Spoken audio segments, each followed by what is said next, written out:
Seja bem-vindo, seja bem-vinda à disciplina de História Contemporânea do século XX ao século XXI. Eu sou o professor Fábio Luiz da Silva e nós vamos hoje tratar do período posterior à Segunda Guerra Mundial. Então vamos lá no slide, por favor. Então olha lá, vamos tratar da Guerra Fria e das lutas anticoloniais. Esse é o tema aí da nossa aula. Então vamos, nosso primeiro conceito aqui, que é a contextualização. Qual é o contexto no qual nós vamos trabalhar? Então vocês podem observar nesta imagem uma menina, né, uma jovem, praticamente uma menina guerrilheira Vietcong, ou seja, do Vietnã do Norte, durante a Guerra do Vietnã. Tá? Então, o contexto do nosso tema é justamente a Guerra Fria, né? A Guerra Fria, o conflito entre Estados Unidos e União Soviética, um conflito que não aconteceu de fato, né? Nunca tropas americanas e tropas soviéticas se enfrentaram realmente no campo de batalha. Por isso, Guerra Fria, que é uma guerra muito mais de ameaça, de corrida armamentista, de corrida espacial, uma disputa ideológica, uma disputa de poder no mundo, mas que não se efetivou na prática. Não aconteceu guerra entre americanos e soviéticos. Por outro lado, diversos conflitos, revoluções, golpes de Estado aconteceram nesta época e foram influenciadas pela Guerra Fria. Então nós podemos citar a Guerra do Vietnã, como no caso dessa imagem, a Guerra da Coreia, Revolução Cubana, Revolução Chinesa, crise dos mísseis de 1962 e uma infinidade de outros eventos históricos.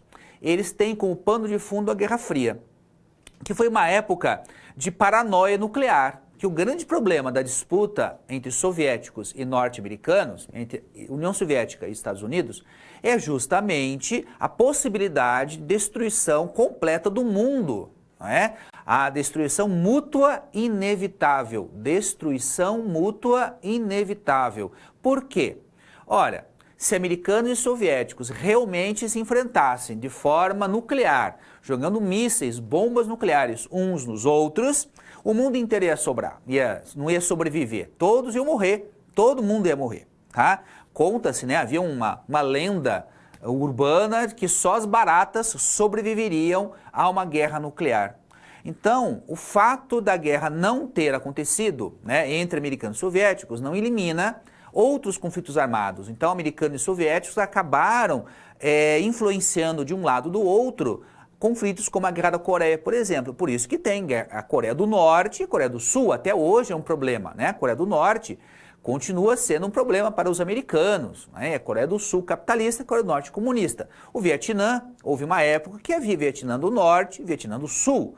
Então essas divisões do mundo, né, ocorreram nesse período justamente por conta da Guerra Fria. Ao mesmo tempo, esse é um período que, em virtude da hegemonia americana, né, no lado ocidental, e da hegemonia soviética no lado oriental, nós vamos ter a descolonização da África e da Ásia. Então, as colônias, as antigas colônias europeias, conquistam a sua independência. Por que isso vai acontecer? Ora, as potências europeias, ao final da Primeira e ao final da Segunda Guerra Mundial, perdem o seu poder. O grande vitorioso dessas duas guerras mundiais foram os Estados Unidos. Né? Agora que a hegemonia cultural, hegemonia política, hegemonia econômica. Então, nesse momento, esses países se libertam das suas metrópoles. Né? Então, Argélia, da França, mais para frente depois, as últimas, né, serão lá as colônias portuguesas, Angola, Moçambique, né, ficarão lá para o final. Então, os países, esses países africanos e muitos países asiáticos recebem ou conquistam a sua independência a partir desse momento aí. Tá? Então, esse é o contexto com o qual nós vamos trabalhar. A Guerra Fria é o grande pano de fundo. Tá? Então, se não entender a Guerra Fria, você não consegue entender, por exemplo, os outros conflitos que aconteceram nesta época, inclusive transformações culturais, econômicas e sociais desse período, tá bom? Então vamos lá no slide para a nossa continuação do que nós estamos vendo aqui, tá bom? Então olha só, nós vamos ter aqui o nosso primeiro conceito, que é justamente o nascimento do mundo bipolar. Nascimento do mundo bipolar. O que é esse mundo bipolar, né?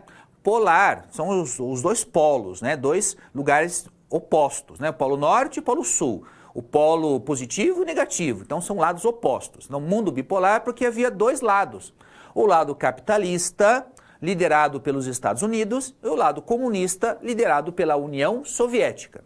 Americanos e soviéticos haviam sido aliados durante a Segunda Guerra Mundial. Mas acabada a guerra, essa aliança se desfaz e eles passam então a ser inimigos mortais, né? E não é só uma disputa de hegemonia política, mas principalmente dois modelos de sociedade completamente diferentes. Enquanto os americanos defendiam e defendem o capitalismo, a filosofia, a economia liberal, né, a União Soviética defendia o comunismo, a filosofia e a ideologia socialista.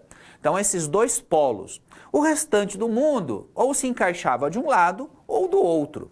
Havia muita pouca possibilidade não havia muita chance de um país, uma nação ou uma pessoa, uma instituição optar por um terceiro caminho, né? Ou era uma coisa ou era outra. Então vamos lá no slide. Veja só. Aqui nós temos o mundo bipolar, como nós havíamos explicado, né? Então capitalismo, Estados Unidos, comunismo, União Soviética, União das Repúblicas Socialistas Soviéticas, tá? Então, por conta disso, nós vamos ter aqui a corrida armamentista, ou seja, tanto os Estados Unidos quanto a União Soviética disputavam quem tinha mais armas, quem tinha o maior exército, tinha mais mísseis nucleares, tinha mais aviões bombardeiros, quem tinha mais caças mais rápidos. Então havia uma corrida armamentista, uma disputa entre as duas superpotências, Estados Unidos e União Soviética. E havia também uma disputa espacial, né? Uma disputa espacial aqui. Por quê? Disputava o controle ou a conquista do espaço, né? Então, na corrida espacial, a União Soviética esteve quase todo o tempo na frente dos americanos. Então, o primeiro satélite artificial foram os soviéticos, o primeiro animal no espaço, os soviéticos, o primeiro cachorrinho no espaço, o primeiro homem a dar a volta na Terra no espaço, a primeira mulher, né, a primeira vez em que duas naves espaciais se juntam no espaço foram eles. Os americanos sempre estiveram aí atrás. Mas essa corrida espacial não era só para o domínio do espaço. Nós temos que lembrar que o foguete que leva o satélite, tá, é o mesmo foguete que pode lançar um míssil, né, da União Soviética em cima dos Estados Unidos ou dos americanos em cima dos soviéticos, tá? Então essa corrida espacial também tinha um caráter militar, né? Então não era só a conquista, não era só o status de ser uma nação com tecnologia espacial, mas também por conta da Guerra Fria, né? Do ponto de vista das alianças, nós vamos ter dois grupos aqui. A OTAN, tá? Organização do Tratado do Atlântico Norte. Vou repetir. Organização do Tratado do Atlântico Norte. Em inglês é NATO, né? Em português, OTAN, que representava aqui o mundo capitalista, né? Liderado aí pelos Estados Unidos, tá? E o Pacto de Varsóvia era a versão comunista. Então o Pacto de Varsóvia era liderado pela União Soviética. Então isso aqui é uma aliança, né, militar. A OTAN existe até hoje, o Pacto de Varsóvia não existe mais, mas a OTAN permanece existindo, né? Ultimamente, inclusive, o atual presidente americano fez críticas aí à OTAN, que disse desde aquela época. Então, os aliados americanos faziam parte aqui da OTAN e os aliados da União Soviética faziam parte do Pacto de Varsóvia. Lembrando que Varsóvia é uma cidade polonesa, né, que foi aí ocupada pelos soviéticos durante a guerra. Muito bem. Outro fato bastante importante foi a criação da ONU, tá?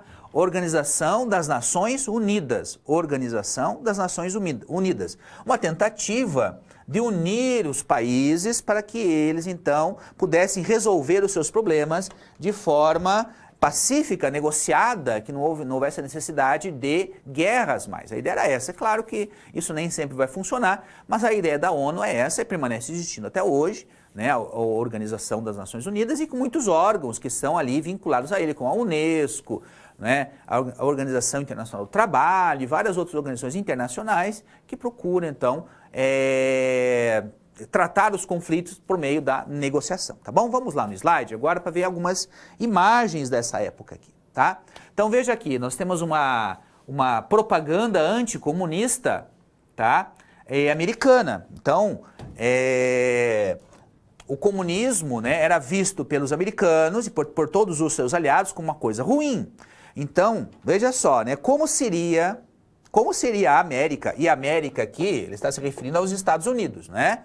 Como ela seria sob um governo comunista, tá? Como ela seria? Então, a bandeira americana pegando fogo, né? Aqui, esse é o amanhã, tomem cuidado, né?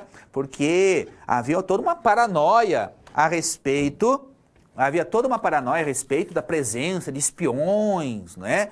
Houve uma época nos Estados Unidos, durante a Guerra Fria, que políticos, artistas foram acusados de serem comunistas. O próprio Charlie Chaplin, que todo mundo conhece lá, daqueles filmes do cinema mudo, né? Ele teve que ir embora dos Estados Unidos acusado de ser comunista, né? Então houve uma paranoia, então era para tomar cuidado, havia muita propaganda, publicação, porque as pessoas ficassem atentos, o seu vizinho, né? O coleguinha do seu filho pode ser o comunista, então havia todo um perigo. Do outro lado, também havia, com certeza, né? É que nós temos muito mais acesso, evidentemente, às publicações norte-americanas, porque o Brasil estava alinhado aos Estados Unidos e não à União Soviética, né? Então nós recebíamos muito mais a propaganda americana. Mas havia também do outro lado, do lado soviético, propaganda que demonizava o capitalismo. Então, americanos demonizavam os comunistas e os comunistas demonizavam os capitalistas. A propaganda funcionava para os dois lados, tá? Vamos lá no próximo slide. Então, a próxima imagem, aqui o Sputnik que nós vimos, né? Olha só, o Sputnik é o primeiro satélite artificial, né? Uma obra da engenharia humana que dá para dar volta na Terra, tá certo?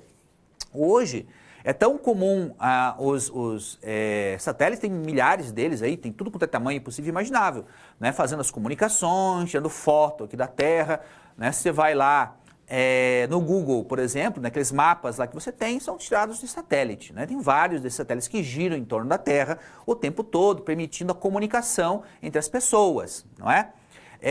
Mas naquela época era uma novidade, a primeira vez que alguém tinha feito uma coisa dessa. E irritou profundamente, claro, os americanos, porque eles se sentiram atrás, né, na corrida espacial, na corrida tecnológica. Tudo bem? Vamos lá no próximo slide. Né? Então, nesse slide aqui, você vê um míssil, né, nuclear sendo lançado lá do Cape Kennedy, na Flórida, em 1964, né? E esse é um míssil que está sendo lançado de um submarino. Não, havia submarinos nucleares que faziam aí esse tipo de situação, tá certo? Então as armas nucleares eram o grande perigo que havia naquela época. Tudo bem? Vamos lá no próximo slide para o nosso próximo conceito. Então, nós vamos trabalhar agora com o conceito muito importante de independência e revoluções durante a Guerra Fria. Então, a Guerra Fria é um período de contrastes, de conflitos, como todo o período da história, mas em especial aqui em razão da Guerra Fria. Nós vamos tratar então de algum desses fatos que tiveram como pano de fundo a Guerra Fria, tá? Então vamos lá no slide para que nós possamos acompanhar aqui as tendências. Então nós temos aí, olha só, 4 questões importantes da Guerra Fria, tá? A Guerra da Coreia, então é a primeira grande guerra, o primeiro conflito armado de importância logo após a Segunda Guerra Mundial, né? Então acabou a Segunda Guerra Mundial, a Coreia está antes do final da guerra, a Coreia, a Península da Coreia, né, que é mais ou menos desse formato assim, ela estava dominada pelo Japão. Tá? Então, quando o Japão perdeu, se rendeu, aquelas bombas nucleares foram jogadas em Hiroshima e Nagasaki, a Coreia, então, americanos e soviéticos combinaram a divisão da Coreia em duas. Então, nós temos a Coreia do Norte, com um governo comunista, e na Coreia do Sul, um governo capitalista. Tá? Essa divisão aqui entre as duas Coreias é no paralelo 38, né? Lembrando que paralelo é uma linha imaginária que fica paralela ao Equador, que também é uma linha imaginária, né? Você está lendo da aula de geografia, né? Os paralelos são assim, né? E os meridianos são assim, tá certo? Nesse caso aqui, o paralelo 38 divide as duas Coreias desde o início da guerra. Essa é uma guerra típica, né? Porque o que aconteceu? A Coreia do Norte invade a Coreia do Sul. Aí os americanos, então, enviam tropas para a Coreia do Sul para ajudar os sul-coreanos. Então os americanos empurram os norte-coreanos de volta para a Coreia do Norte, e a guerra, que de fato ainda não acabou, porque houve um cessar-fogo, né? Ela termina, né, ou é suspensa com a divisão da Península da Coreia em duas, como é até os dias atuais, tá? Então, o primeiro grande conflito armado aí. Depois nós tivemos a Guerra do Vietnã, que durou muito tempo, anos, né? Mais de 10 anos de Guerra do Vietnã, que é a mesma coisa. Você tinha dois Vietnãs, o Vietnã é um país comprido assim, né? Então, tinham dois Vietnãs, o norte comunista e do sul capitalista, tá certo? Aconteceu a mesma coisa. Nesse caso aqui, também os norte-americanos vão enviar tropas para o Vietnã. Só que no caso do Vietnã não foi fácil, né?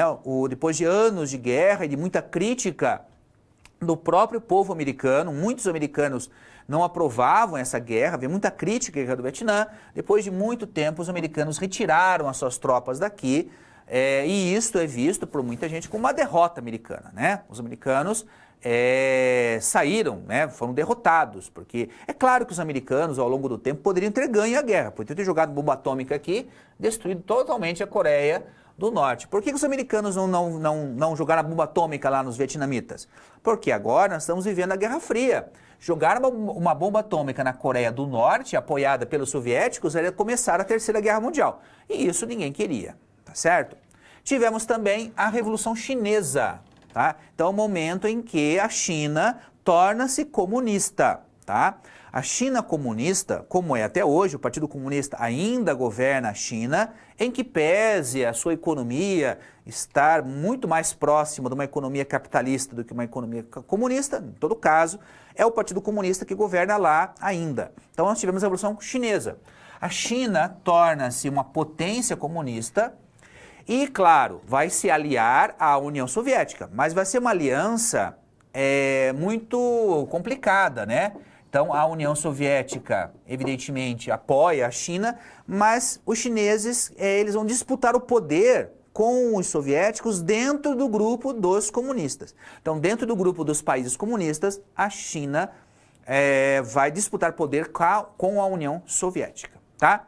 E, por fim, aqui nós temos a Revolução Cubana. A Revolução Cubana, 1959, né? A Revolução Chinesa em 49, a Revolução Cubana em 59, tá? Então, é quando Cuba torna-se um país comunista.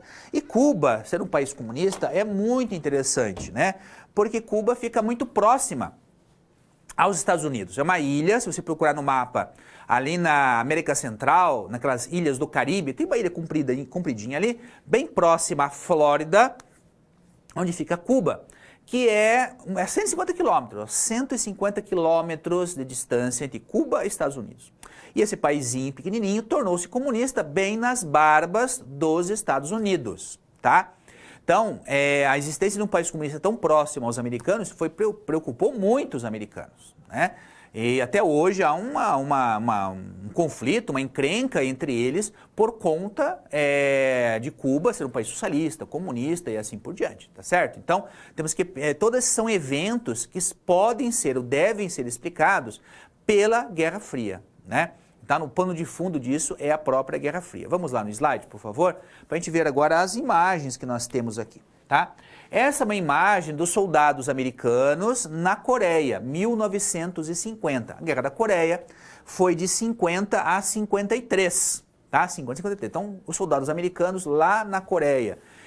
Os soldados americanos que estão aqui, eles ainda estavam no Japão, né? Quando aconteceu a Guerra da Coreia, os americanos rapidamente mobilizaram suas tropas, porque as tropas ainda estavam ocupando o Japão, tá? Nesse período aí, após a Segunda Guerra Mundial, tá? Vamos ver a próxima imagem. Aqui nós temos, de um lado, o Mao Tse-tung, né?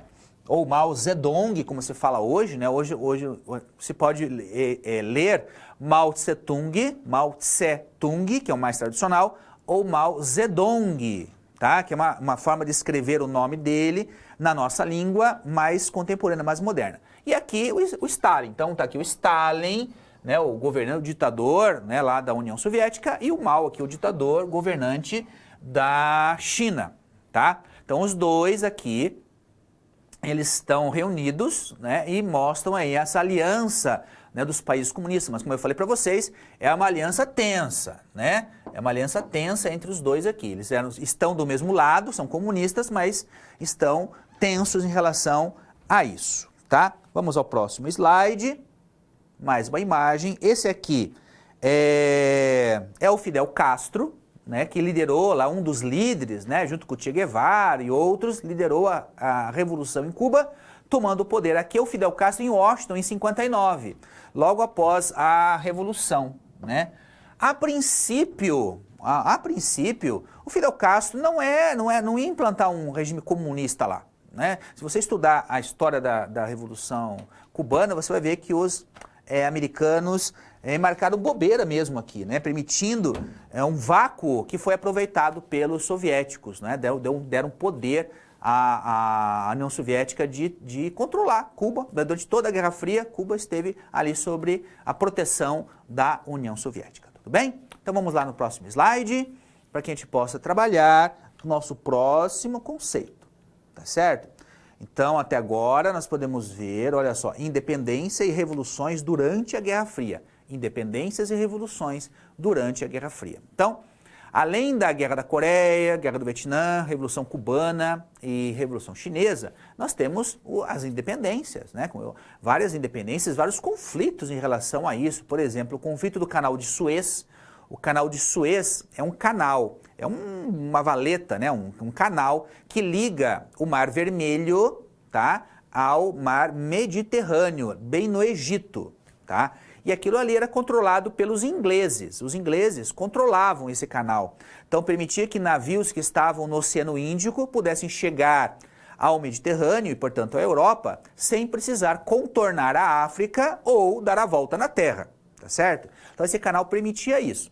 Ora, ele era controlado pelos ingleses. Aí os egípcios não queriam, eles queriam que eles controlassem. Afinal de contas, o Canal de Suez fica no Egito, né? Não tem razão. No pensamento egípcio não havia razão para que um canal que fica no seu território seja controlado por uma potência europeia, por um outro país. Houve ali um conflito, uma discussão, houve entre egípcios, israelenses, norte-americanos, soviéticos, e no fim das contas os ingleses tiveram que baixar a bola, né, porque os americanos criticaram a ação, né, militar inglesa nesta região aí. Tá? Então vamos lá no slide. Vamos ver aqui quais são os subitens que nós temos aqui, tá? Então nós temos aqui a independência da África e da Ásia, né? Então, lá no século XIX, nós tivemos a independência da América. Então, a independência do Brasil, 1822, né? Vários países da América Latina tornaram-se independentes no século XIX. No caso dos americanos, no século XVIII ainda. Nos Estados Unidos foi em 1776, século XVIII. E agora, né, depois da Segunda Guerra Mundial, é a vez, então, dos países africanos e dos países asiáticos, tá? O que não foi fácil. Esses países tiveram que conquistar a sua independência. É o caso, por exemplo, é o caso do Vietnã, né? Veja só, o Vietnã, antes da Segunda Guerra Mundial, né, o Vietnã era uma colônia da França, tá? Aí, durante a Segunda Guerra Mundial, o Vietnã foi dominado pelos japoneses. Quando acabou a Segunda Guerra Mundial, os japoneses se retiraram do Vietnã, os franceses resolveram retomar o Vietnã, né? Voltar a dominar o Vietnã, porque, afinal de contas, era uma colônia francesa, tá certo? Só que os vietnamitas não queriam mais ser colônias, então vão lutar contra os franceses. Os franceses serão derrotados e o Vietnã ganha, então, a sua independência. E independência formal, evidentemente, porque depois disso, né, ela vai ser dividida, o Vietnã vai ser dividido em dois, né, o norte e o sul, né, o norte de influência comunista e o sul de influência capitalista. Então, várias independências acontecem aqui. Os franceses, além de perder o Vietnã, perdem outras colônias, como a Argélia, por exemplo. A Argélia, se nós fizermos aqui o mapa, né, o mapa da África, tá? O mapinha aqui da África, tudo bem? A Argélia é um país que fica aqui no norte da África, colônia, né, dos franceses, e também vão conquistar a sua independência nesse período aí, tá? Muito bem.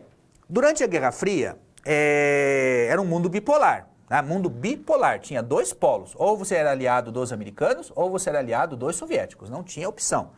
Mas alguns países resolveram se reunir aqui na Conferência de Bandung, tá?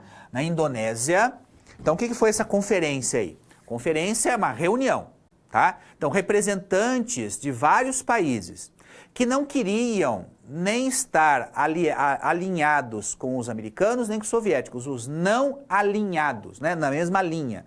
Não queriam ser alinhados com a União Soviética nem com os Estados Unidos. Então eles queriam uma terceira opção, não ser alinhados com nenhuma das duas opções, tá certo? Então eles se reuniram lá e aí surgiu a expressão terceiro mundo. Então, terceiro mundo, a princípio, a expressão terceiro mundo não significava país pobre.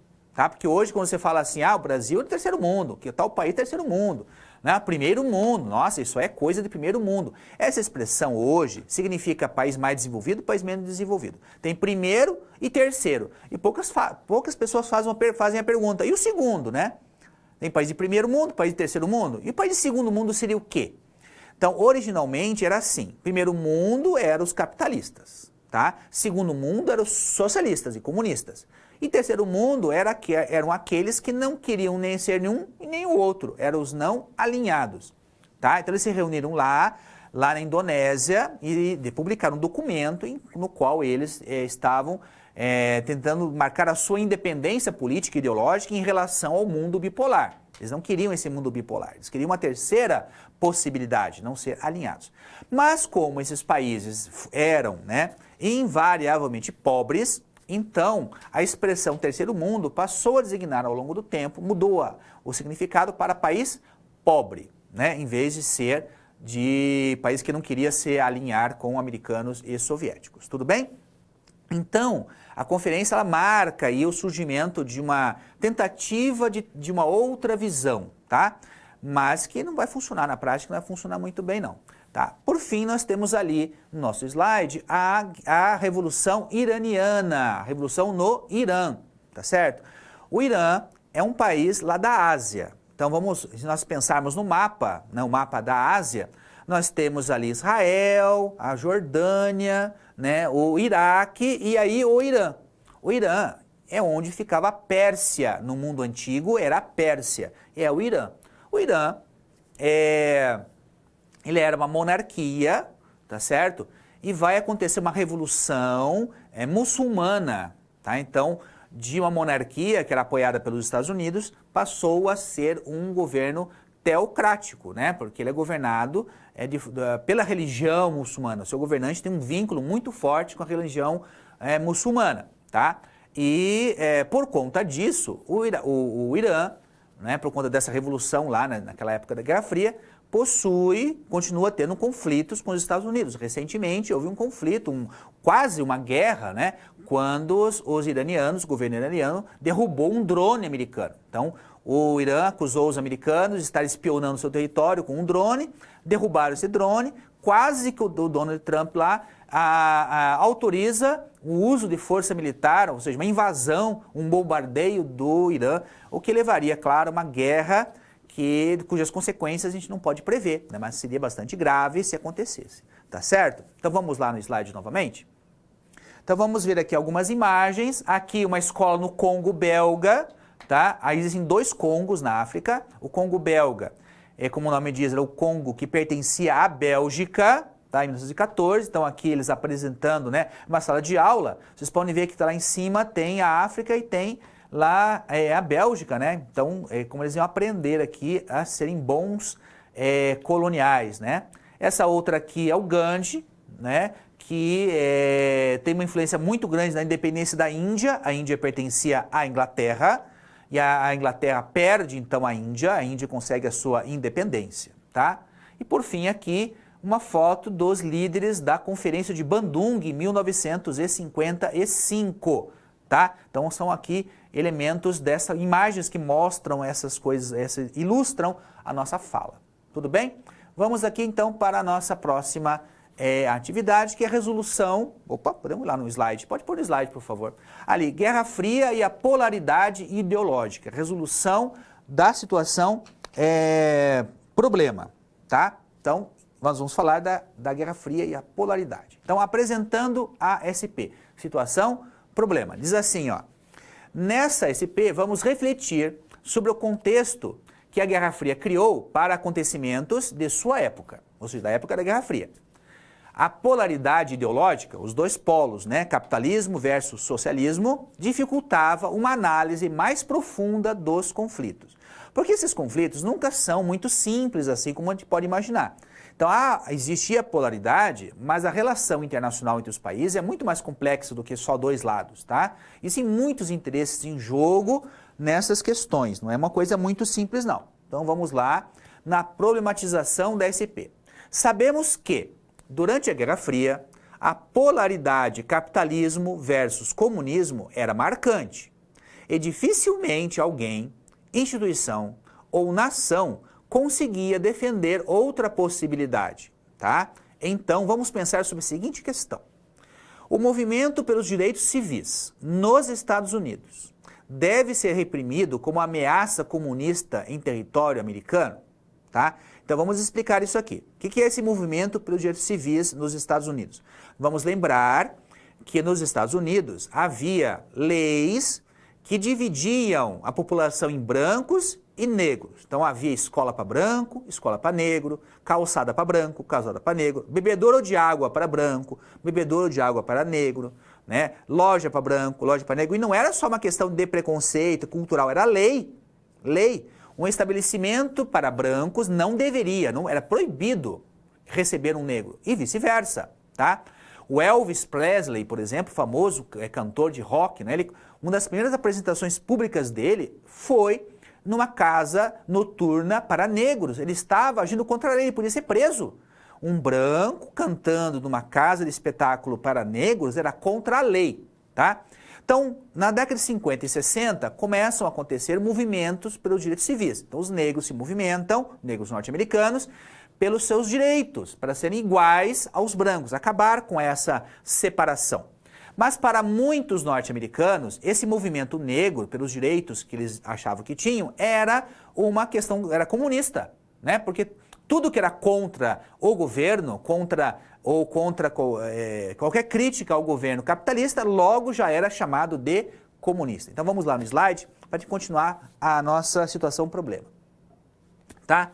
Então como é que a gente pode resolver isso? Em uma época de polaridade ideológica e política, qualquer movimento social que contestasse a tradição era visto no Ocidente como sendo comunista, tá certo? Então mesmo que não fosse, e provavelmente os líderes negros não eram comunistas, eram tão capitalistas quanto os brancos norte-americanos, né? Mas eles estavam mexendo com a tradição. Fazia muitos anos que havia essa divisão social muito marcada. Então ser contra uma tradição dessa era logo vista como sendo comunista, tá? Então, essa atividade de solução do problema, ela foi colocada aí justamente para nos alertar contra essas simplificações bipolares, né? Dividir o mundo entre eu e eles, nós e os outros, como se o mundo fosse assim simples, né? O mundo não é assim simples, né? É muito mais complexo. Então, é evidente que nós não podemos considerar o movimento pelos direitos civis nos Estados Unidos, na década de 50 e 60, com o movimento comunista. Não tem nenhuma relação entre eles, muito pelo contrário, né? Porque uma das propagandas que o capitalismo faz, que o liberalismo faz, é a questão da democracia. Ah, todo mundo é livre, não é? Todo mundo é igual perante a lei, mas como todo mundo é igual perante a lei, se eu tenho que ir para uma escola que só tem negro, né?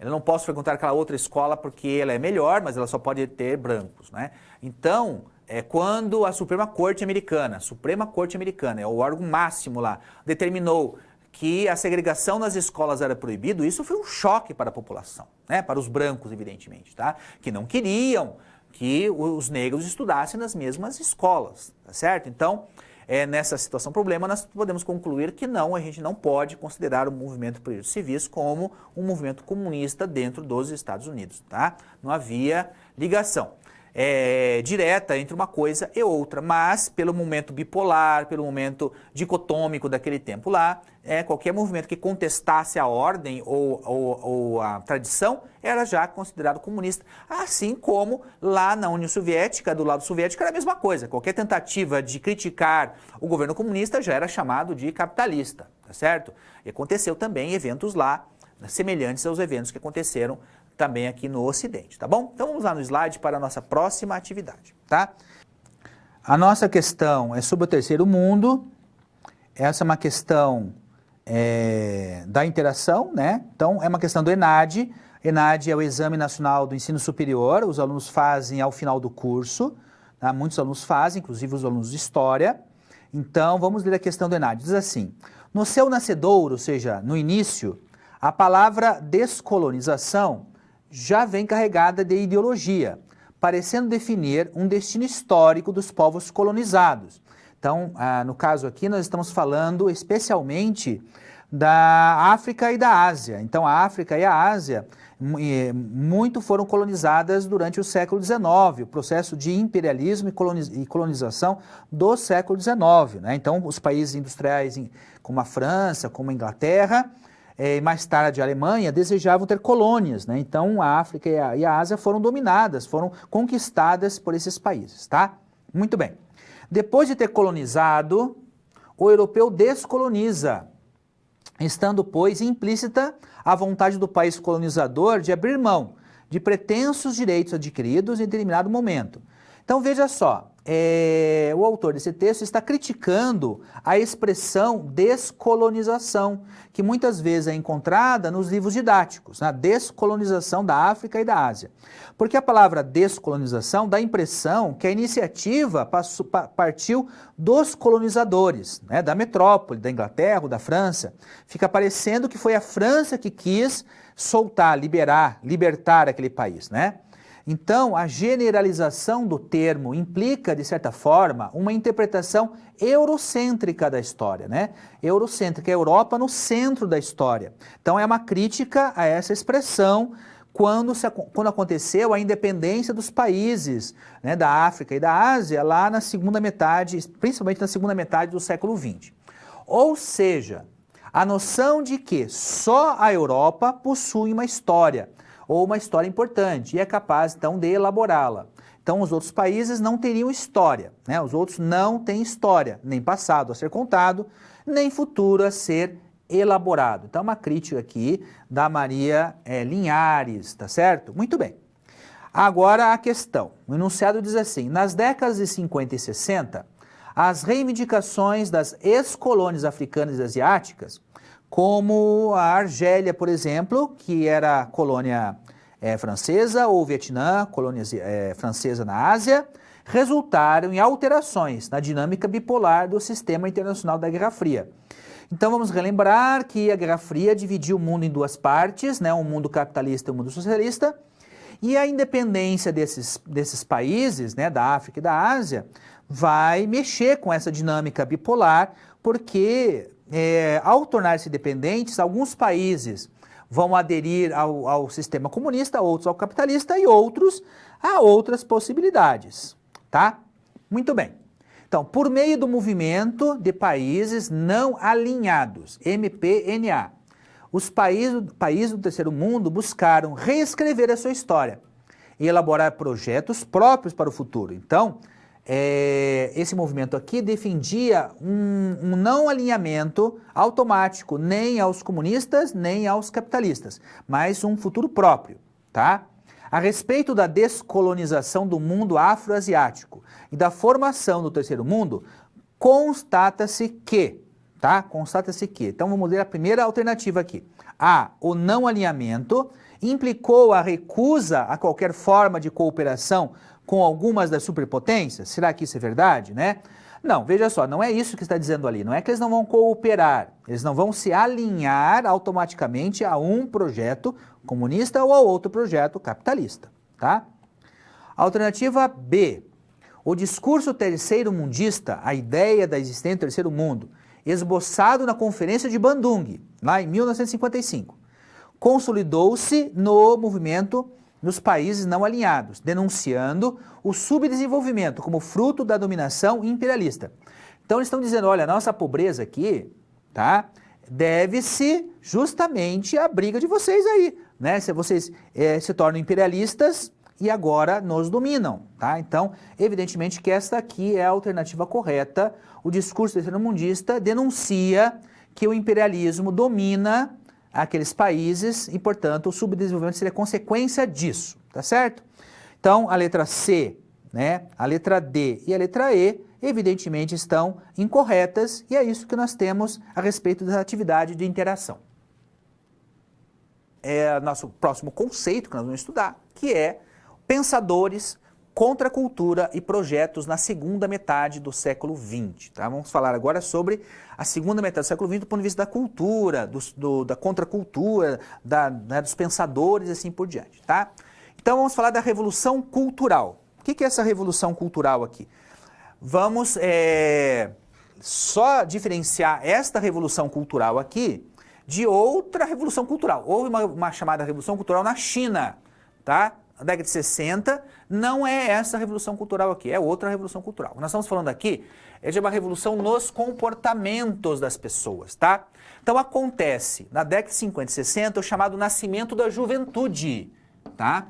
Até a Segunda Guerra Mundial, não havia o conceito de juventude, tá? Como um grupo em separado, com necessidades especiais. Esse nascimento se dá depois da guerra, tá? Não é à toa que a primeira revista destinada aos adolescentes surgiu em 1947, tá? Chamava Seventeen, né? 17, tá? Então o nascimento da juventude se dá aqui. Então aqui o jovem passa a ser considerado um elemento à parte, passa a ter moda para o jovem, música para o jovem, filme para o jovem, enfim, livros para o jovem, revistas para os jovens passam a ser vistos como um grupo em separado, o que não existia antes, tá? Tinha jovem, mas não tinha e não era considerado um grupo separado. Então, sei lá, em 1920, ou você era criança ou você era adulto. Então, uma pessoa de 17 anos, por exemplo, ela se vestiria como um adulto, ouviria música dos adultos, leria livros ou assistiria filmes dos adultos, né?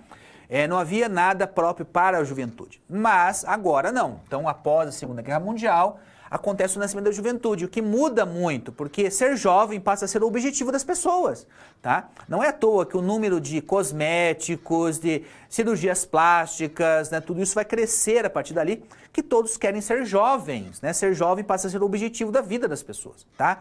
Então, o nascimento da juventude vai ser importante. Por exemplo, vai marcar aí o nascimento do rock and roll, né? O rock and roll, que é um tipo de música gestada, né? Ela vai ser sendo criada aí no começo do século XX, né? Vai ser, enfim, colocada em prática, né? A partir da década de 50, então pós Segunda Guerra Mundial. E o rock é uma música que é criada para o jovem, né? Ela surge para dar conta desse novo grupo social que é o jovem, tá? Ao mesmo tempo, nós vamos ter nesse período aqui da Revolução Cultural também a Era de Ouro, tá? Era de Ouro. Então, é Guerra Fria, Revolução Cultural e Era de Ouro, tá? Porque é a época de crescimento econômico, uma época de grande crescimento econômico. Então, quando acabou a Segunda Guerra Mundial, muitos economistas achavam que o mundo ia passar por um longo período de crise econômica. Afinal de contas, muitas sociedades haviam sido destruídas, né, durante a guerra. Então, era preciso você passar um período de crise e até sarar essa crise toda.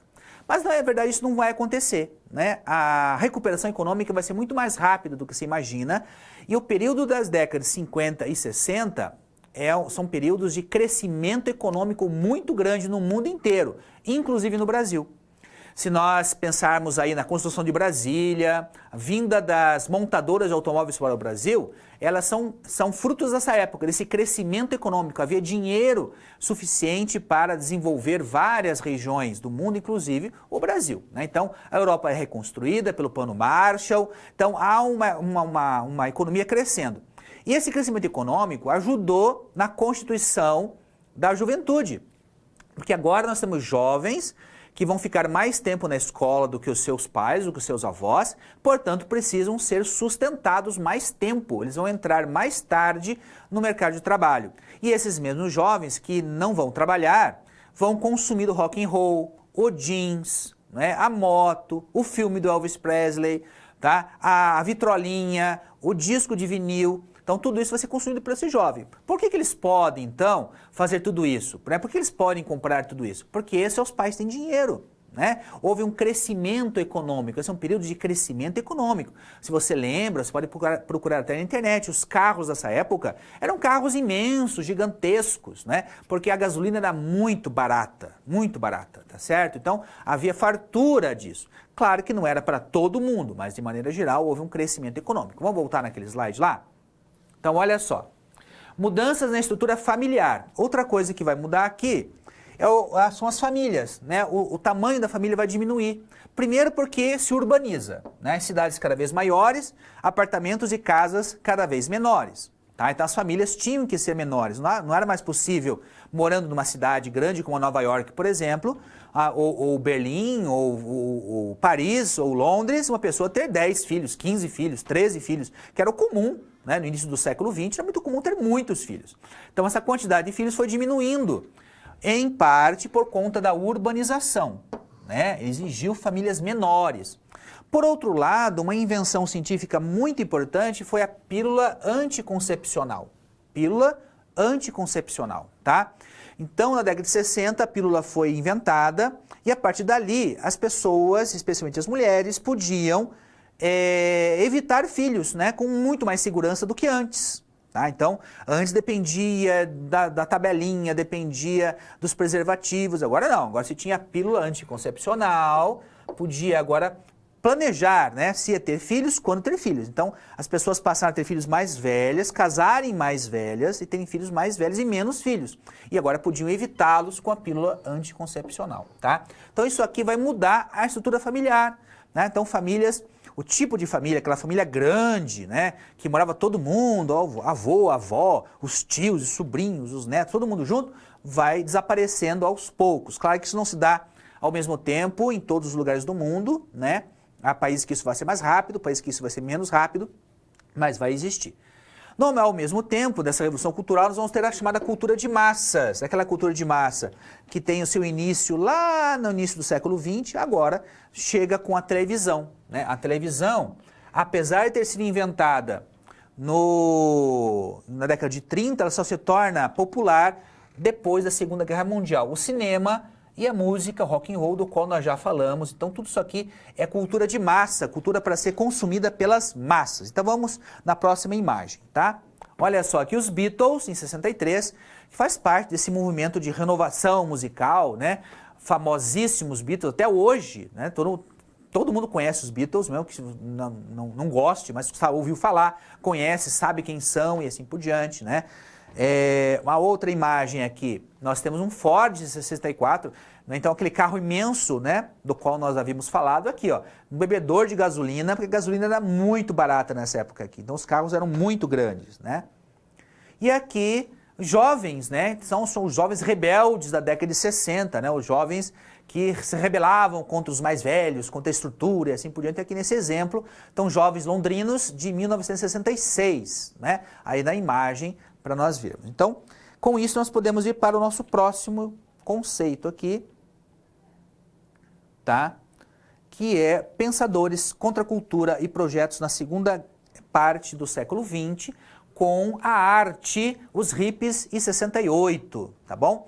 Então aqui nós temos a pop art, né, que é um tipo de arte, né, que procura utilizar o próprio consumo, né? Então, aquele famoso quadro, por exemplo, das latas de sopa, né, faz parte desse tipo aqui. Então, ele usa o que tinha de moderno, que ele quer romper com o romantismo, o impressionismo, aquela arte anterior e passa a utilizar os próprios elementos da cultura de massa para representar a sua arte. Então, muda bastante a questão da arte aqui. Também nessa época dos hippies, os famosos hippies, né? Que era um movimento social, digamos assim, formado por esses jovens, né? Veja só, por que esses jovens, os hippies, podiam ser hippies, né? Podiam viver lá de boa, né? Sempre você tem uma visão assim de que eles não trabalhavam, ficavam lá só conversando, né? Usando droga, parecia... Por que isso? Porque havia crescimento econômico, né? Se todos esses jovens tivessem que trabalhar na roça, né? Eles não haveriam movimento hippie.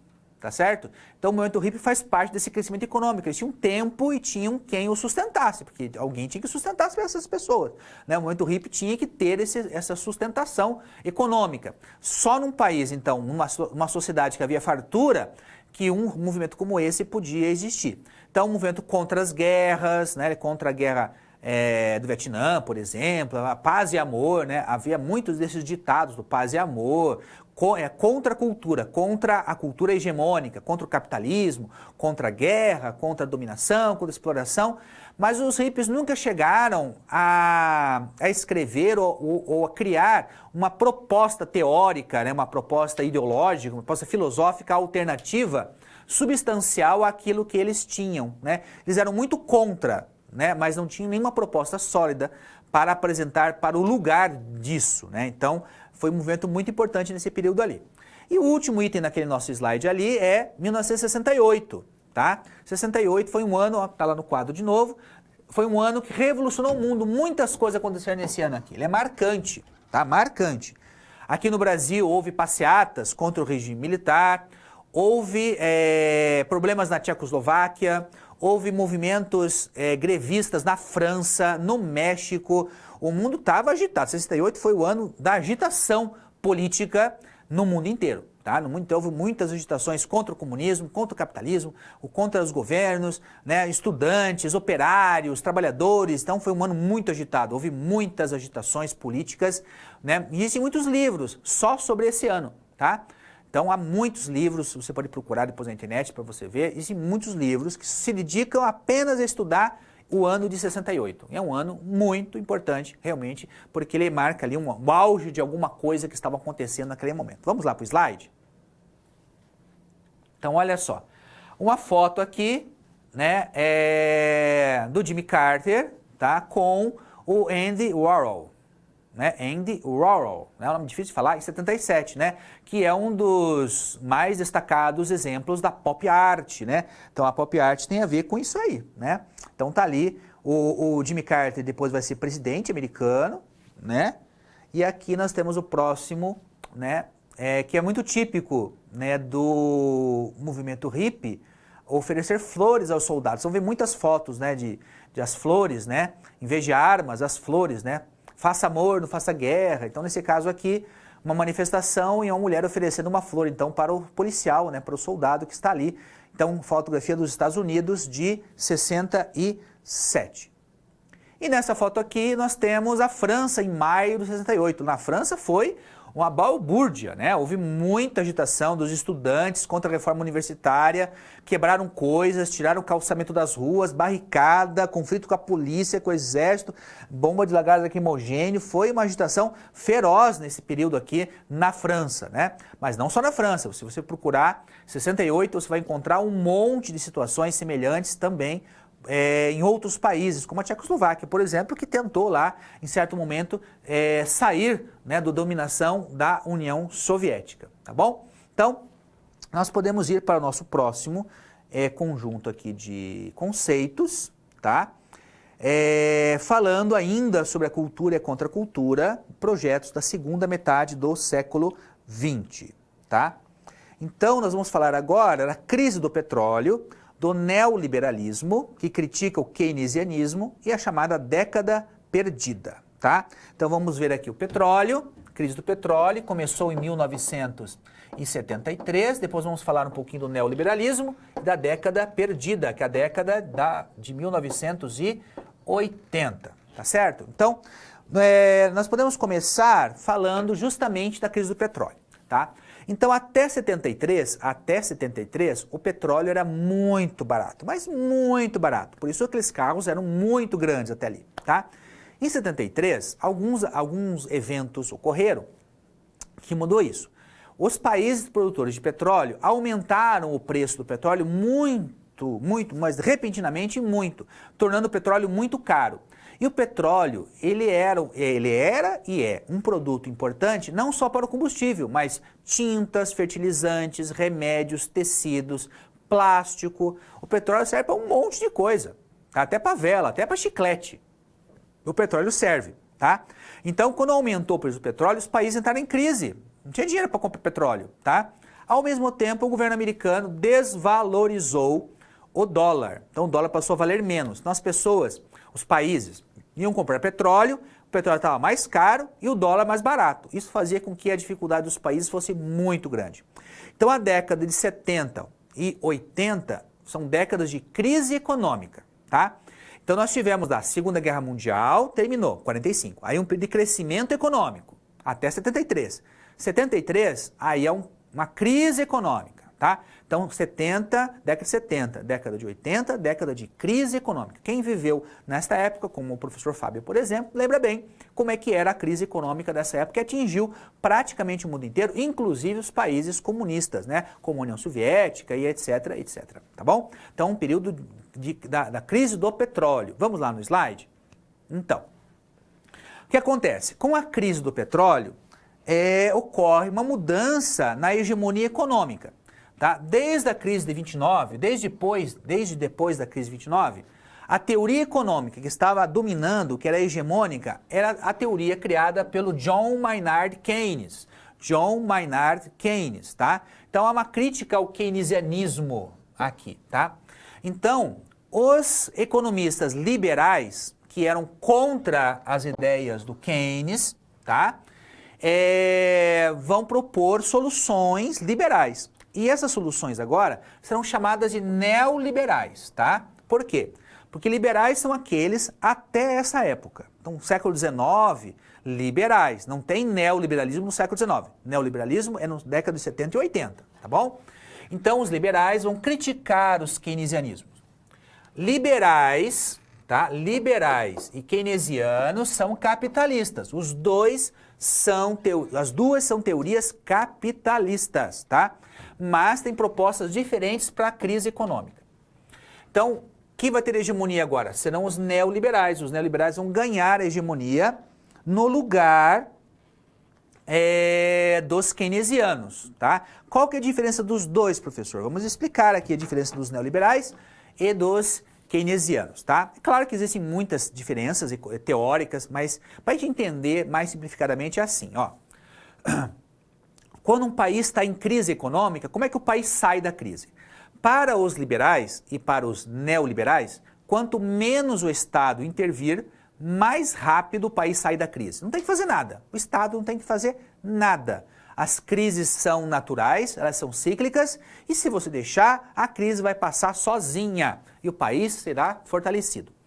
Os keynesianos acham que isso não vai dar certo. Tá? Os keynesianos dizem o seguinte: para tirar um país capitalista da crise, o Estado tem que intervir gerando demanda, né? Então, vamos imaginar aqui. Se eu sou um governante neoliberal e meu país está em crise, o que eu vou fazer? Nada. Vou deixar a crise passar sozinha, o mercado se ajeita sozinho. Ponto. Se eu sou um governante que gosto da teoria keynesiana, o que eu vou fazer com o meu país em crise? Então, o meu governo vai estimular o consumo, tá? Então, eu posso criar, por exemplo, empregos públicos, né? Foi o que o governo americano fez lá na década de 30 para sair da crise de 29. O governo americano fez obras públicas, fez estradas, pontes hidrelétricas, escolas. Então, isso o governo pagava para essas pessoas, né? Nessas construções públicas. As pessoas, então, recebiam um salário, começavam a comprar coisas. E aí as empresas começavam a vender, começava então a ter mais emprego, e é um círculo virtuoso, né? Mais emprego, mais renda, mais consumo, mais emprego, e assim sucessivamente. Então, para os keynesianos, o Estado tem que dar o pontapé inicial para tirar o país da crise, tá? Então, qualquer medida econômica que um país tome, que um governo tome, para incentivar o consumo, é uma prática keynesiana, tá? Porque os keynesianos acham que a crise sai pelo estímulo ao consumo. Vai ser o consumo que vai levar o país a crescer economicamente, tá bom? Então essa é basicamente a diferença. Então na década de 70 e 80, o que vai estar em moda, o que vai ser hegemônico, vai ser o neoliberalismo, tá? Neoliberalismo. Vamos lá no slide novamente, por favor? Pois bem, como nessa época não houve crescimento econômico, tá? Nós chamamos então de década perdida. década perdida do ponto de vista econômico apenas, tá? Porque do ponto de vista de outras coisas, é claro que não foi década perdida. Houve muitas coisas acontecendo na década de 80, na moda, na arte, no cinema, né? Mas do ponto de vista econômico, realmente foi um problema, né? Houve uma crise econômica, as pessoas passavam muita dificuldade. Para vocês terem uma ideia, a criação dos carros a álcool é dessa época no Brasil, né? O Brasil criou o Proálcool, o programa para fabricação de motores que funcionam com álcool em vez de gasolina, é justamente desta época, né? Porque o petróleo ficou muito caro, não havia dinheiro, né, para comprar petróleo, então o Brasil tentou aí um combustível alternativo, né, para o Brasil não depender tanto do petróleo, porque o Brasil estava em crise, foi um período de crise econômica, década de 80, não só no Brasil, no mundo inteiro, né, mas que teve reflexos também aqui na nossa economia, tá? Então, década perdida é a década de 80. É um conceito, evidentemente, que nem todos vão concordar, mas né, como esse conceito aparece nos livros, aparece aí nas questões dessa época, é importante que te saiba do que ela se refere. Então, falou em década perdida, falou então em década de 1980, tá? No Brasil, né? E eu falo do Brasil justamente para que a gente possa verificar que existe uma ligação entre o que é história geral e história do Brasil, né? Tem sempre que fazer essa ligação.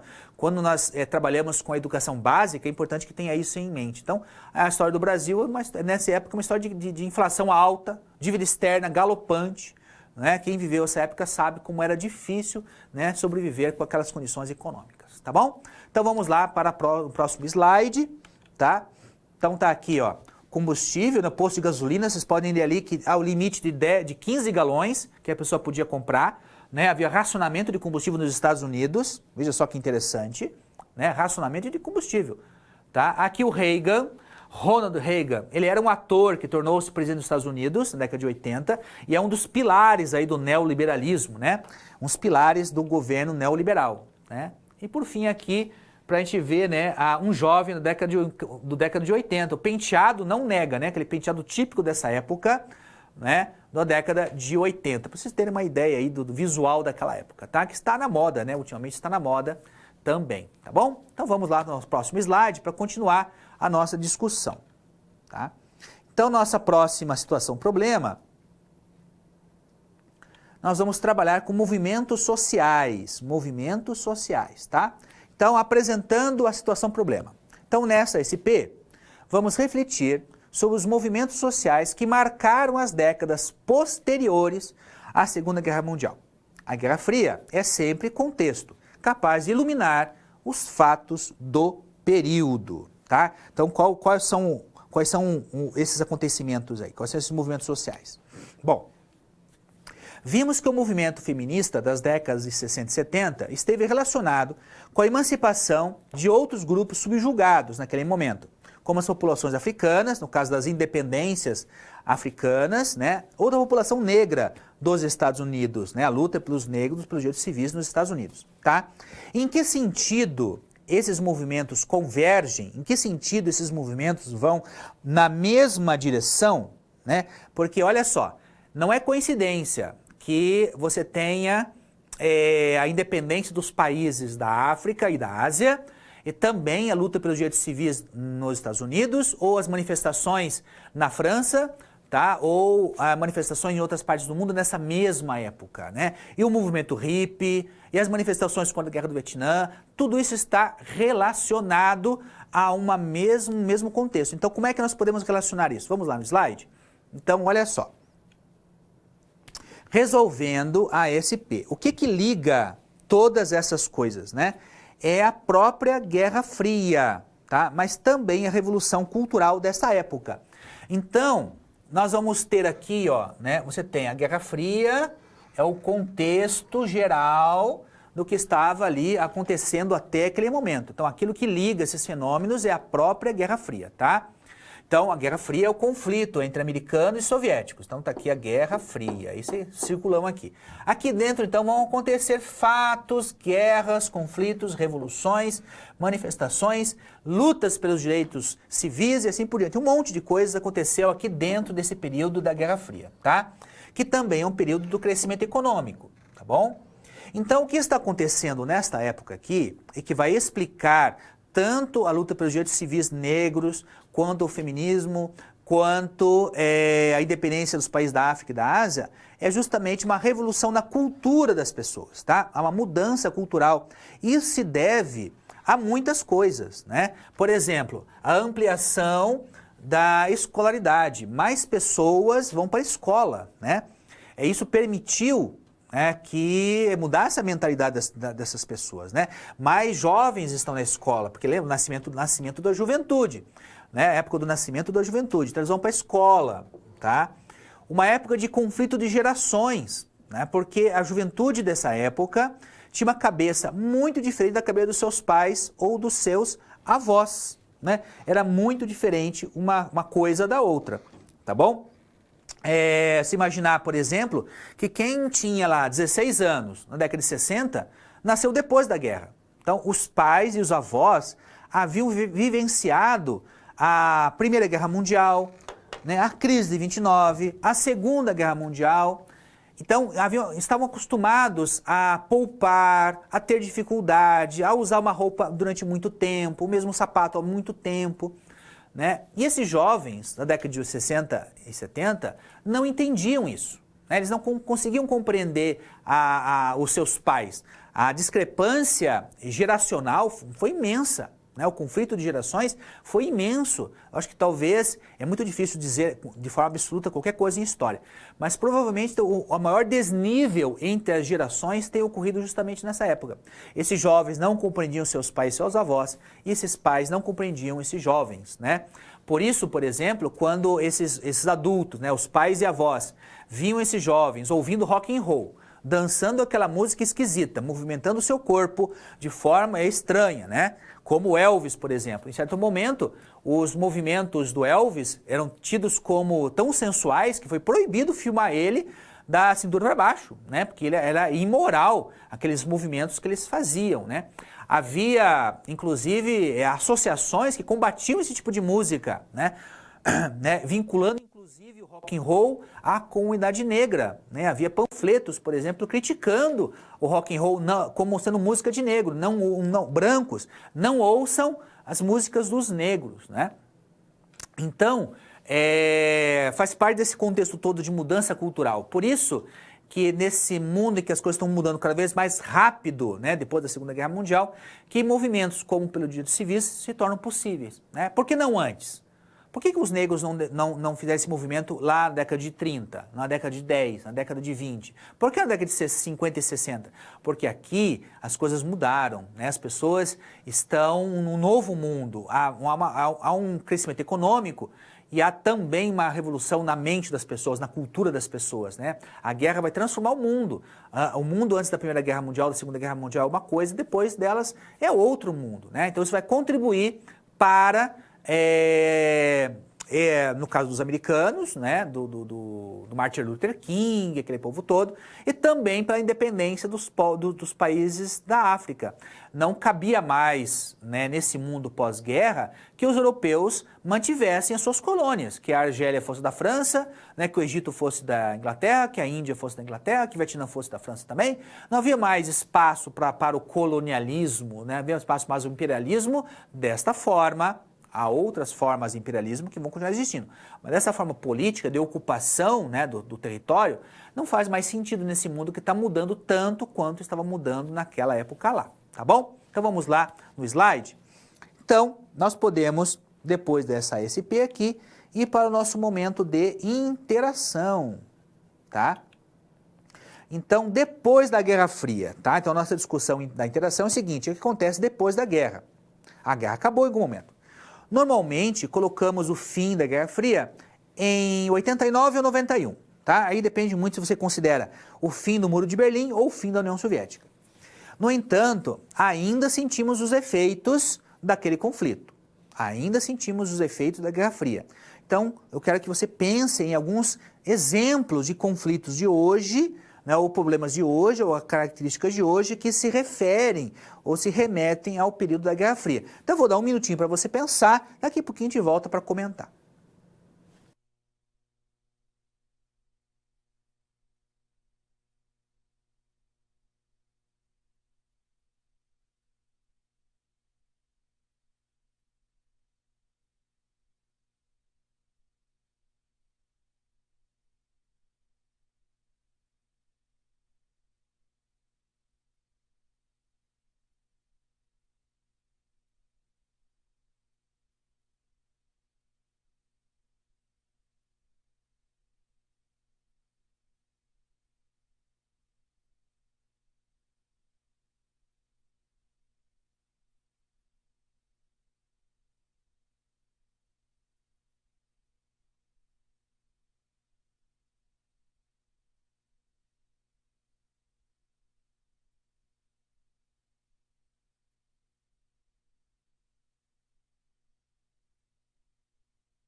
Bom, então, quais são elementos de hoje que ainda se refere ao período da Guerra Fria, tá?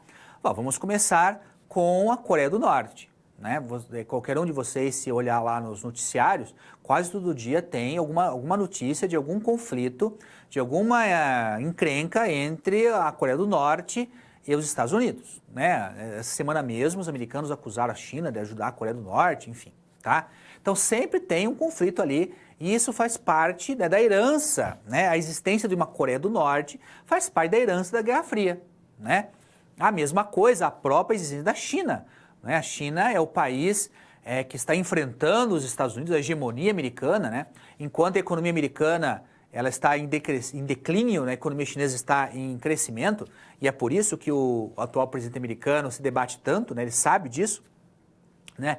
Também faz parte desse contexto, né? A China, apesar de uma economia que caminha cada vez mais para ficar parecida com a economia capitalista, ainda possui um governo comunista que chegou ao poder lá em 49 durante a Guerra Fria, tá? Então, são efeitos. A questão, por exemplo, de Cuba, né? Cuba ainda é governada pelos herdeiros do Fidel Castro, né? Que governou Cuba durante muitos anos, desde lá de 59 até recentemente Fidel Castro ainda governava, né? Ele faleceu bem recentemente, em termos históricos, bem recentemente, então também é um exemplo disso, né? desse problema da Guerra Fria. Uma outra questão, por exemplo, são as armas nucleares, né? A Guerra Fria se caracterizou muito pela existência das armas nucleares, tá? O medo de uma destruição mútua inevitável gerava uma paranoia. Todas as pessoas que viveram durante essa época tinham medo de qualquer errinho, qualquer coisa que acontecesse, uma guerra nuclear pudesse surgir. Há muitos filmes sobre isso, né? Filmes do 007, por exemplo, né? Tem muito a ver com a Guerra Fria. E há um filme chamado Jogos de Guerra. Então, se você tiver curiosidade para ver um filme sobre a paranoia que era, o medo que as pessoas tinham de uma guerra nuclear, assista Jogos de Guerra. É um filme da década de 80. Nesse filme, um rapaz, pelo seu computador, ele consegue acessar o computador central da defesa norte-americana, né? Por uma sorte, né, digamos assim, né, ele consegue, sem querer, ele entra no computador da defesa americana. Mas ele acha que ele está acessando um joguinho, um jogo de videogame. Então ele começa o jogo, a guerra termonuclear. Ele acha que é um jogo. Na verdade, ele está começando a guerra nuclear. Então, ele se faz como soviético. Então, ele clica lá para que a União Soviética lance mísseis nucleares sobre o território americano. Ele acha que está só jogando, que aquilo ali é só um joguinho. Mas, na verdade, o computador entende que realmente a União Soviética estaria lançando mísseis. Então, se prepara para lançar mísseis nucleares sobre a União Soviética. Então, os americanos, acreditando que o ataque soviético é real, preparam-se para atacá-lo, atacar a União Soviética, tá? E claro que o filme quase entra em guerra, o menino consegue salvar os Estados Unidos, né? Assistam um filme bem bonitinho, tá? Mas houve momentos em que esse conflito realmente foi praticamente à beira do precipício, né? Do apocalipse, tá? Talvez o momento em que o conflito da Guerra Fria tem estado no seu ponto limite foi em 1962, na crise dos mísseis em Cuba.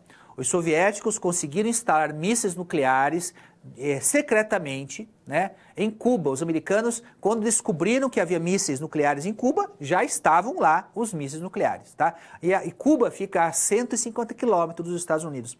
Então, mísseis nucleares soviéticos ali, tão próximo dos americanos, significaria que numa guerra, o território americano podia ser facilmente derrotado, destruído pelas armas nucleares soviéticas. Nesse momento aí, foi um período crucial para a história da humanidade. A história da humanidade toda parou por conta desse perigo que era a guerra nuclear, né? Graças a Deus, tanto o Khrushchev quanto o Kennedy, eles entraram no acordo, a crise acabou, os soviéticos tiraram de lá os mísseis e a paz voltou, né? Senão, nós não estaremos aqui para contar esta história, tá? Então vamos lá no slide. Então veja só. Vamos recapitular agora o que nós estamos falando até hoje, na Guerra Fria e seus conflitos, né? Então, para terminar, vamos recapitular o que nós falamos aqui.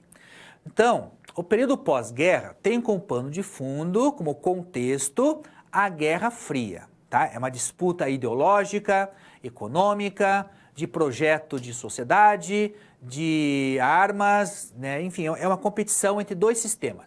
O sistema capitalista, que defende a propriedade privada dos meios de produção, defende a liberdade econômica, enquanto do outro lado está o comunismo, que defende a propriedade estatal dos meios de produção e o planejamento econômico. Então, são dois sistemas econômicos, ideológicos, filosóficos opostos, tá? Porque você não pode ser as duas coisas ao mesmo tempo. Não dá para ser comunista e capitalista ao mesmo tempo. Apesar da tentativa chinesa de tentar negociar essas duas coisas, tá? Mas naquele momento bipolar, ou você era uma coisa ou você era outra, tá? Então os países do mundo, eles se alinhavam. O Brasil, por exemplo, era aliado dos Estados Unidos, tá? A China era aliada dos soviéticos, a partir de 49. Cuba, dos soviéticos, a partir de 59. Então os países tinham uma relação. Se tinha lá, né, no central se tinha os americanos, desse lado tinha os soviéticos, e o mundo era dividido dos dois, tá? Então os acontecimentos desse período, interno dos países, né, ou as guerras, ou as revoluções, tiveram como influência a Guerra Fria. Então a Guerra do Vietnã, Guerra da Coreia, que foi antes da Guerra do Vietnã, Revolução Cubana, Revolução Chinesa, golpes de Estado em vários lugares do mundo, revoluções, protestos, por exemplo, protestos americanos contra a Guerra do Vietnã, protestos na França, protestos na Tchecoslováquia, houve um monte de questões ali, né? Inclusive a crise dos mísseis de 62. Então vários acontecimentos só podem ser explicados dessa forma. Ao mesmo tempo que acontecia, do ponto de vista internacional e mundial, a Guerra Fria, havia também a Revolução Cultural. Então, mudanças nos comportamentos, nas formas de ver o mundo, nas formas de entender as coisas. Então, nós temos o nascimento da juventude, nós temos o surgimento do movimento hippie, o surgimento de um novo tipo de música, o rock and roll, né? O rock and roll é uma música que nasce da música negra americana, né? Então, se você olhar os primeiros cantores de rock and roll, eles são negros, né? Eles não são brancos. Então, é com o Elvis que a música passa a ser branca, passa a atingir o público branco, né? As gravadoras precisavam de um cantor branco porque os negros não iam consumir música branca, nem os brancos iam consumir música negra, né? E aí passa também para os brancos consumirem rock and roll. Então, uma mudança nesse cenário. Há uma mudança, no caso dos Estados Unidos, dos direitos civis, né? Caem, né, sucessivamente as leis que discriminavam as chamadas Jim Crow, as leis Jim Crow, né, as leis segregacionistas, as leis que diziam que a sociedade americana era separada, né? Eles diziam assim, iguais, mas separados, ou seja, brancos de um lado, negros do outro, né? Mas a partir dali isso vai mudar. Houve muitos casos, por exemplo, na cidade de Little Rock, né, Pedrinha. Nessa cidade, houve conflitos armados. A população e a própria polícia da cidade não queria que os negros estudassem na escola dos brancos. Foi preciso o governo americano mandar a Guarda Nacional, tropas federais, para fazer cumprir a lei, né? Lá naquela cidade. Então, houve muito dessas questões nos Estados Unidos, né? Então, por fim, essas leis caem, a segregação racial legal, né, oficial, ela desaparece nos Estados Unidos, ela continua existindo do ponto de vista do costume, ainda hoje continua muito disso, mas legalmente não existe mais, isso vai começar ali, né? Vimos também um crescimento econômico nesse período, década de 50 e 60, seguido de um período de crise econômica, né? Na década de 70, finalzinho da década de 70 e a década de 80 de crescimento, de crise econômica, ao ponto de nós chamarmos a década de 80 de a década perdida, tá? Então, nós estudamos aqui alguns elementos desse período pós-guerra que são importantíssimos para explicar, inclusive, a nossa própria realidade mais imediata. Eu espero que você tenha apreciado e até uma próxima oportunidade.